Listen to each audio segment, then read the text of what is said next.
Seja muito bem-vindo a mais esse estudo. Hoje nós falaremos sobre um grande ensinamento que Jesus nos deixou, que está lá em Marcos, no capítulo 4, nos versículos 35 a 41. Nós chamamos de a tempestade acalmada.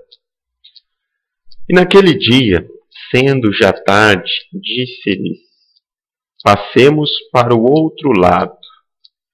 E eles, deixando a multidão, o levaram consigo, assim como estava no barco.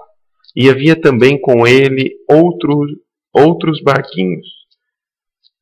E levantou-se grande temporal de vento, e subiram as ondas por cima do barco, de maneira que já se enchia. E ele, Jesus, estava na popa, dormindo sobre uma almofada.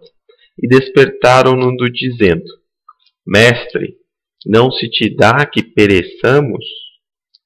E ele, despertando, repreendeu o vento e disse ao mar: Cala-te, aquieta-te. E o vento se aquietou.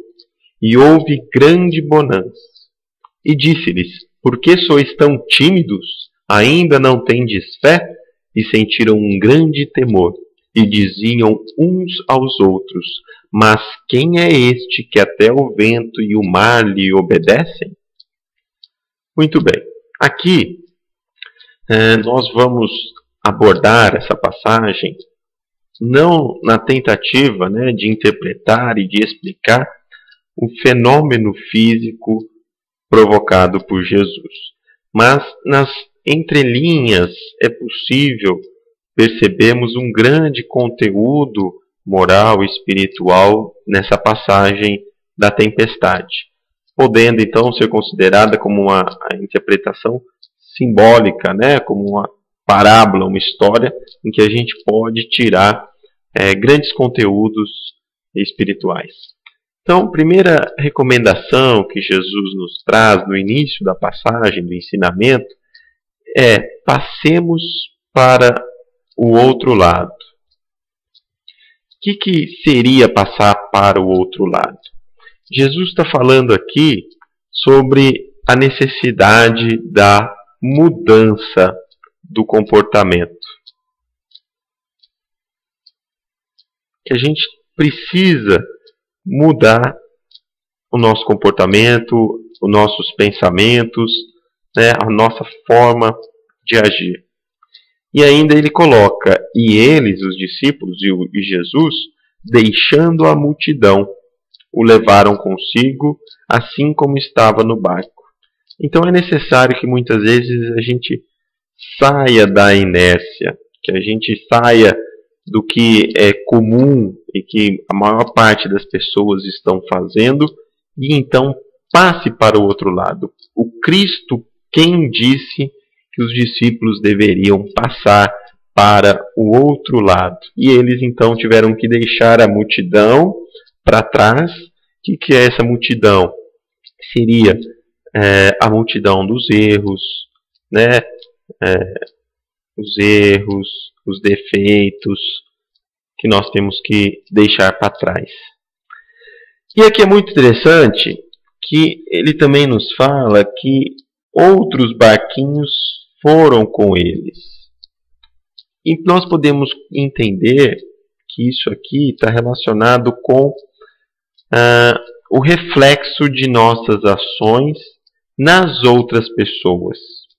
Então, nós sempre estamos influenciando muitas pessoas que estão ao nosso redor.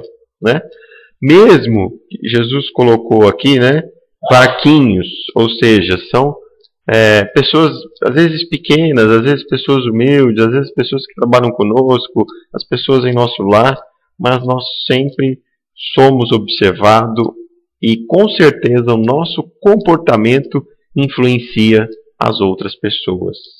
Então, uma vez que nós partamos para o outro lado, para mudar a nossa conduta, o nosso comportamento, também ajudaremos outros a partirem. E aí começa: e levantou-se grande temporal de vento, e subiam as ondas por cima do barco, de maneira que já se enchia. Então o barco começa a entrar tanta água que os discípulos ficam assustados que o barco afundaria.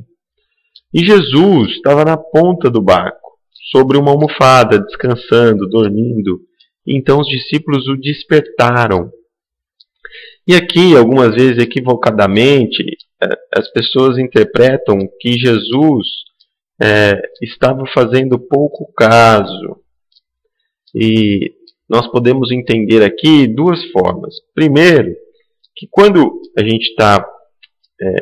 Jesus se coloca nessa situação, nessa condição de dormir, ele está mostrando, primeiro, que ele confia na equipe dele, ele confia nos seus discípulos.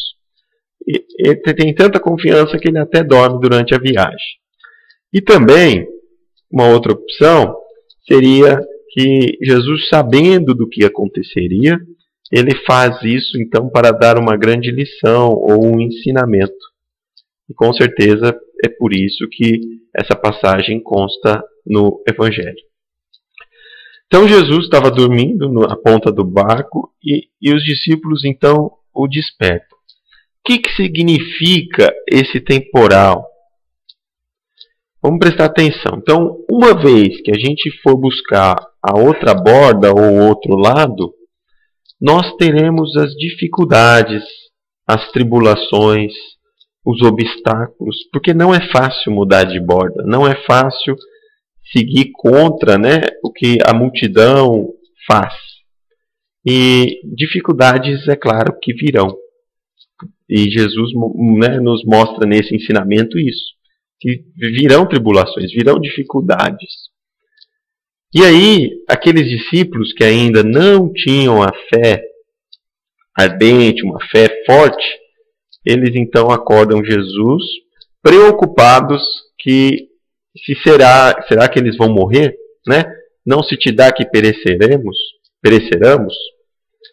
E aí Jesus então desperta, repreende o vento e disse ao mar: cala-te e aquieta. E o vento se aquietou. E houve grande bonança. Então aqui nós podemos também entender que Deus, Ele tem o poder de tudo. Tudo que está acontecendo ao nosso redor passou por Deus, está dentro das leis divinas. E aí Jesus fala: por que sois tão tímidos? Ainda não tendes fé? Então, os discípulos ainda não tendo fé em Deus, se preocuparam. E aí fica uma grande lição. Que mesmo diante dos obstáculos, das dificuldades, a gente tem que saber que Deus tem o domínio, tem o conhecimento, de tudo que nos acontece. E se está acontecendo, é porque é assim que deve ser. É claro, se nós não pudermos fazer nada para mudar essa situação. Em algumas vezes virão problemas, tribulações que não nos será permitido fazer nada. Como essa situação. Os discípulos estão num barco. A tempestade está externa. Eles não teriam controle algum sobre o mar, sobre o vento. Então eles não tinham como mudar aquela situação. E aí Jesus deixa essa lição de que nós devemos ter fé, devemos acreditar, mas sempre uma fé ativa, fazendo o que nos cabe. Sempre que tiver alguma opção para resolvermos ou sairmos, devemos ter uma fé com obras, e não simplesmente uma fé de ociosidade, de passividade. Então aqui Jesus nos traz uma grande lição de que é necessário passar para outra borda, não será fácil essa transição, e que a gente tem que ter fé, que tudo que aparece na nossa vida, todas essas dificuldades, as tempestades, é necessário para nós devemos passar e sempre ter a fé em Deus, que isso é uma coisa temporária, que vai passar, que vai acabar, e que fé em dias melhores. Então, essa em bonança, na grande bonança que depois da tempestade começou. Então, o mar se acalmou e depois veio uma grande bonança. Então, esse é um grande ensinamento de Jesus, numa passagem aparentemente simples e que, se não tiver um cuidado na hora de ler, a gente não consegue perceber essa beleza de ensinamentos espirituais que contém nela. Obrigado a todos e até o próximo estudo.